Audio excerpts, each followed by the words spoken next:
Hi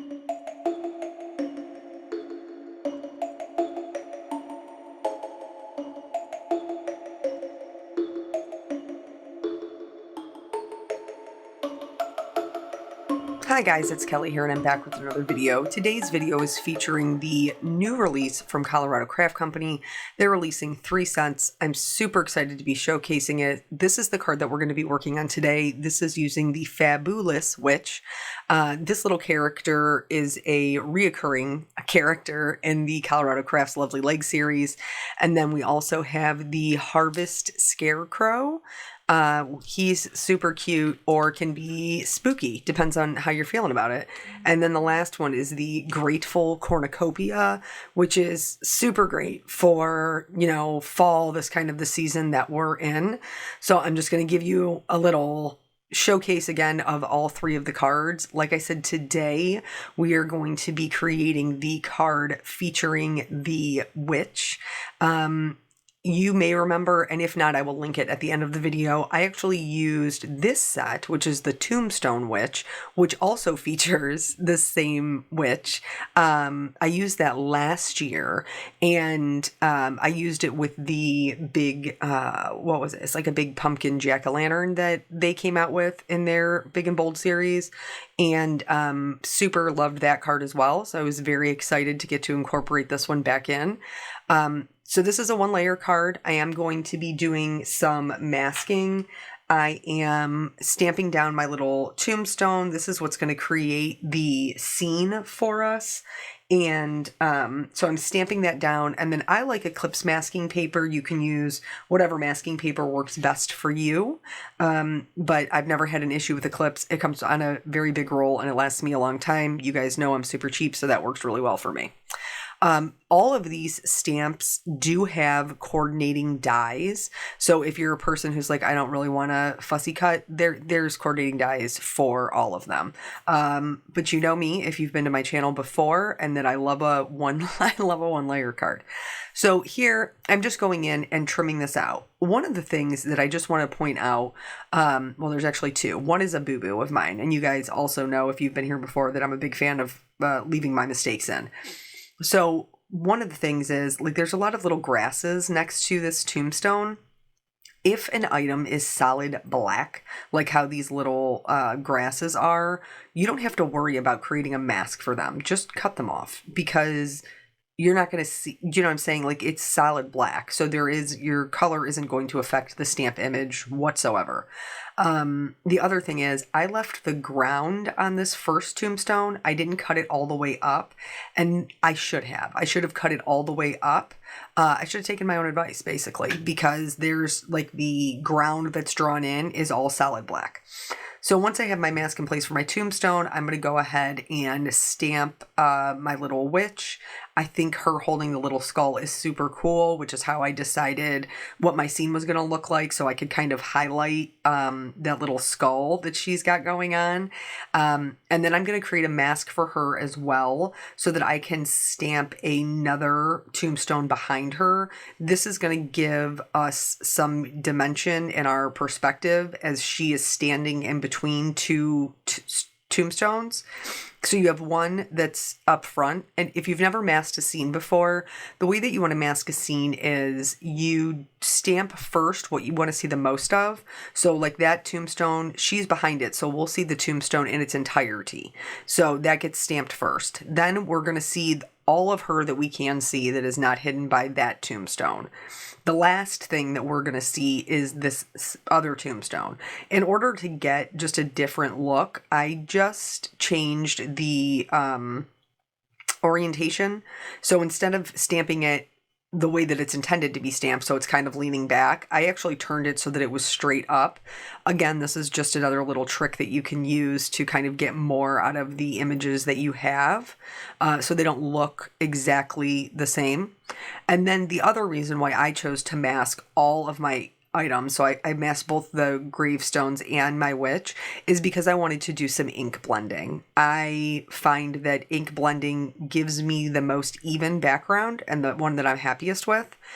And in order to create the glow, so the glow or the little aura that's going to be coming off of the skull, we want to be really light-handed when we're inking. Like, you still want to have some ink there. You don't want it to be stark white. But you want to be super light-handed, and we're going to create the darkness around that. So we're going to leave what I call a halo around that skull, because it's just doing the ink blending without any other coloring is going to create the kind of the glow around it.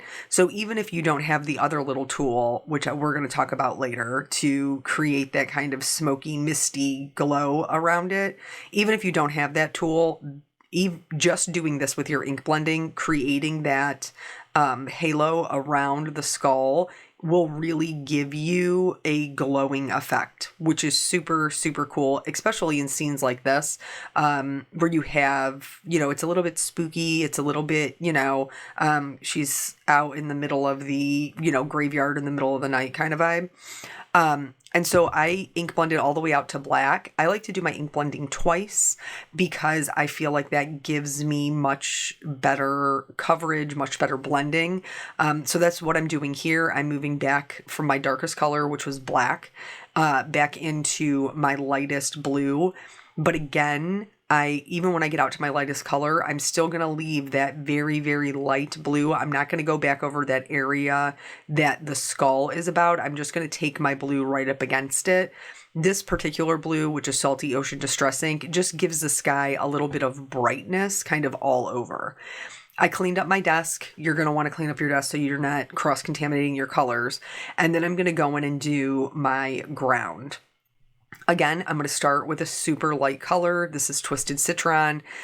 So it's very kind of like glowy, but you're going to see so little of this by the time that we're, done. Just because and this time I didn't even like add any grasses or anything because they're already drawn in there with the gravestones. So I'm just doing the ink blending, and I will do a little bit of shading with my markers just to ground them a bit, but mostly it's just going to be the ink blending. And again, I am leaving just a lighter area in the middle, where maybe that little bit of light that would be coming from the skull, might touch some of the grasses. But for the most part, it's going to be a pretty dark ground. The light isn't going to reach that far. So I was really, really happy with the way that it came out. Now, there's nothing wrong with leaving the background just like this, just ink blended, but I can't leave anything alone because that's just not my style. So here I just have a circle that I've cut out of some cardstock. It was actually just a scrap on my desk, and I'm going to use that to block my little aura while I use some Perfect Pearls mixed with a little bit of water to add in, I wouldn't even call them stars, to add in like spooky, mystical bits into my forest. So first I did it with clean water, and then once I had the majority of it off my brush, I removed my mask so that I would get just the faintest little bit of water. And then I'm going to do the same thing with the Perfect Pearls. So I'm going to go in pretty heavy with the mask on. Once the majority of the Perfect Pearls has been kind of spattered off my brush, I'm going to move my mask and then go back in. These spatters are going to be much smaller and not nearly as noticeable as the one on the edges. From there, once this is dry, you don't want to be trying to go in there and remove your masking paper while you have wet things sitting on there. So once everything is dry, I'm going to go in, I'm going to remove my masks, and right away you can see where that ground is. That was a big no-no. That was a big uh-oh. But it's okay. We're going to fix it. Everything is fixable. So in order to just really kind of bolster up our scene, I'm just going to go in. I have some chisel tip Olo markers. If you're an Olo person, they're running a huge sale on chisel tips right now. But anyway, they are really great. I don't use chisel tips very often, but they're super great for these types of trees. So I'm going to use a darker blue on the edges, and I'm going to use kind of a mid-tone blue as we get closer to that glow. And all I'm doing is just using the shape of the markers because it's just a flat, just a flat chisel nib. And then I'm going in and just dragging it up for the tree trunk and then turning it on its side if I want thinner branches. This makes it super easy to just put some trees together. And then this is the lighter color. And this is just going to give us some dimension and some depth. So these lighter trees are going to look like they're further away than the darker ones that are close up. And then for the scene, that's pretty much going to be it. We're going to get right into the coloring. So you may notice, again, if you watch my channel, that I typically am a Copic person. I am not usually, I don't venture out to too many other markers. But here's the thing. The reason that is because just like everybody else, I'm a creature of habit. And so I know all of my Copic blends. I know all of my colors. I know which ones to use for which. And so I chose to use the Olos because it's really helping me kind of grow in my coloring because I am uncomfortable. So you're going to see as we go through this card that sometimes I come back to things to make them darker. Sometimes I go over them, again, or glaze over them. Just because I'm still learning with these particular markers as well. If you're not familiar with Olo markers, you can buy them in a full marker or a half. All of mine are halves. That's why it looks like I'm coloring with like a colored pencil that's been sharpened down. But we found, if you remember when we tried this before, that it was less confusing when I took the other colors off because you actually put two colors together and then people were getting confused about which color I was using. So that's why I just chose to color them, to use them just as halves. That doesn't bother me. It doesn't change my coloring at all. Speaking of my coloring, so what you see me doing here is when I first started, you could see I was and every time I'm checking it, so if my light is coming from my skull, how is it hitting my gravestone? Well, the vast majority of it is going to be dark because the skull is behind. I'm talking about the gravestone up front. The vast majority of it is going to be dark because the skull is behind it. So you're going to get a little bit of light on kind of the back edge, and you're going to get a little bit of light on the top, curve of the arch. For this one over here, the vast majority of the light will be on the right-hand side because that's where the skull is. And again, the left-hand side is going to be substantially darker.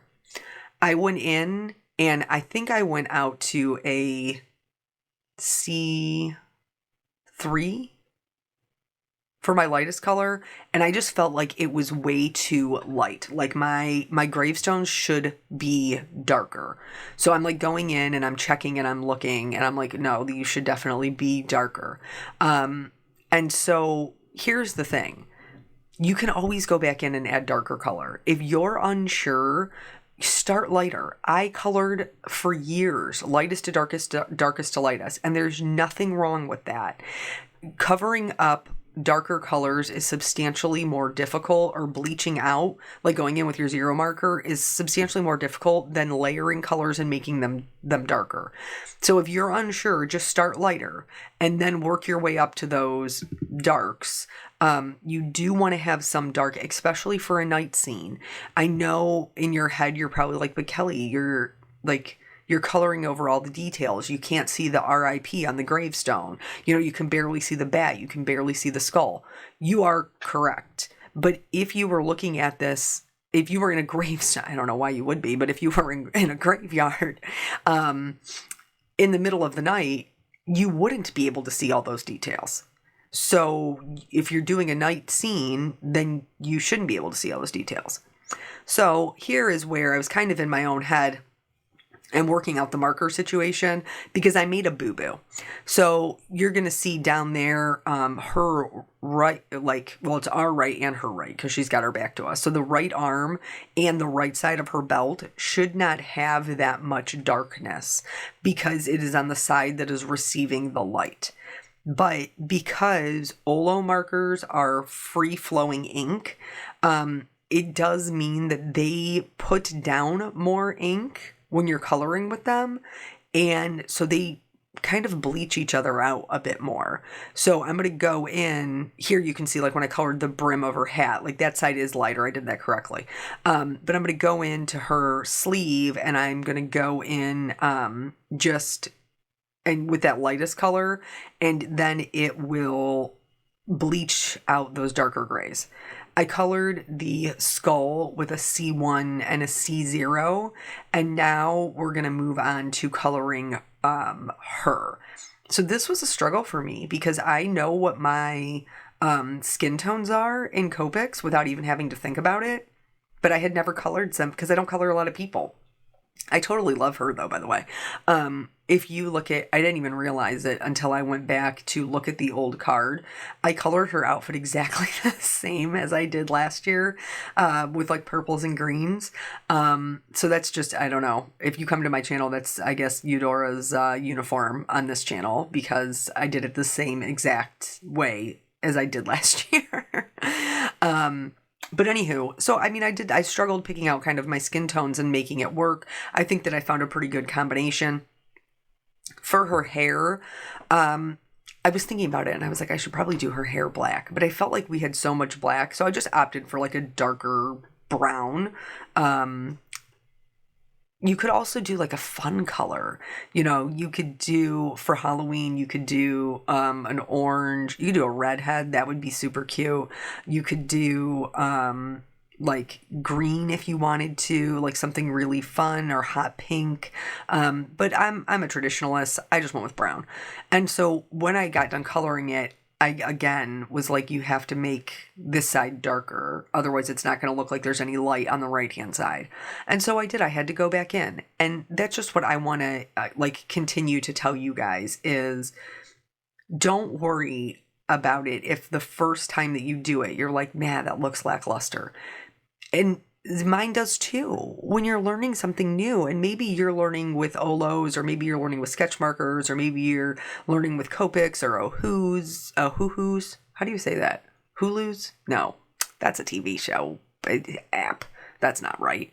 Ohuhu? I don't know. Anyway, like whatever it is that you're learning with, you're still learning. And so if something looks like, okay, well, it doesn't look real enough, it doesn't look dimensional enough, you probably need to either add a highlight or add a shadow. So just keep that in mind. For her legs, I did what we call a center highlight. The hat band obviously is the highlight on the right-hand side because it is very close to the skull, but her legs are not, and her skirt's going to cover up the majority of that. So I just added shading to the left and the right of her leggings and left the highlight right down the center. Here I'm going in with some greens and just putting in a little bit of shadows around the gravestones. It became apparent pretty quickly that I was not going to be able to match the darkness of the portion that I left I left masked. So here's how we're going to fix it. I'm going to go in, this is with a gray. I'm going to go in with a very dark gray marker and I'm going to fill that area in. In order to blend it, I'm going to go back over it with my darkest green, and now it just looks heavily shadowed. It doesn't look like we forgot to mask that portion. I'm going to do the underneath of her dress white, like her little, what are these called? Petticoats? Are they called petticoats if they're that short? I don't know. Seamstress, let me know. And then we're going to move on to the broom. I used some kind of golden yellows for the broom, and I also then used those for her jewelry. Because you guys know, if you come to my channel, you know that when you're doing a scene like this, I'm all about it being cohesive. I don't want to make it too busy. And so if you can repeat colors and have them be multi-use, that's going to keep your scene from looking like wild and help everything just give it a look of cohesion. So her dress, like I said before, is purple. And I'm just going to go in, and the illustration is beautiful. There's tons of lines in here. I'm just going to follow those lines. Now, over on the right-hand side, I'm not going to, with her sleeve and with her skirt, I am not going to have the skirt to be shadowed with the darkest color, I'm going to shadow them with my mid-tone, because again, especially where her skirt is flipping out, that's going to catch some light. Her sleeve is going to catch some light. It will be darker on the left-hand side. And so that is how I am coloring it. I'm coloring it as if there was this light that's kind of emanating from the skull. Really, really like this purple combination. I do struggle with the purple combination that I have available to me in Copics. And so it's nice to have one that it like comes together easily, and it's a super vibrant purple. So here I'm just going in. This is back to those chisel markers because they match the best, honestly. And I'm just filling in any areas that what is it called? My masks were not aligned properly. Going to add some highlights anywhere that the light is going to touch. And then I just added a little bit into the broom just for some texture. Here is where we're going to make the glow happen. Super, super easy. This is a Zig it is a Zig Wink of Stella marker, but this is the white one. Now, you're saying, Kelly, you're putting stuff down, but I don't see anything. You are correct. You cannot see it until it is dry, but it is white. It is still transparent. It's not completely opaque. But I'm just doing like kind of like stripes and kind of like a circular motion. And then I am going to go back in. That's what you see me doing now is the clear one. I'm going to go back in with the clear one, and anywhere that light would kind of be shining on, I'm adding the clear shimmer. So anywhere kind of like we put our highlights. You're not going to be able to see it in its entirety. You can kind of see it as it's starting to dry, but you'll be able to see it in the photos that when it dries, it becomes so much more apparent, and it is the easiest way to create this glow without really having to put any effort. I will caution you though, because it is semi-transparent, if you put it over your stamped lines, you will dull the black. It will sit on top of it. So you do need to be careful. So then after that, I just went in with a white gel pen and added some little lines kind of in that same circular pattern. And now I've treated with my anti-static tool, and I'm going to stamp down my sentiment and then heat emboss it in white. So we're going to have 3 videos from this release. We're going to have one for each. So this is the Fabulous Witch. And then we're going to have the Harvest Scarecrow, where we're going to talk about shading with grays. And then we're going to have the Grateful Cornucopia, where we talk about how you don't need all the marker colors. And I would encourage you to head over to Colorado Crafts. These are available now. They're super cute and fantastic. Thank you guys so much for your time. I always appreciate you, and I will catch you on the next video. Bye.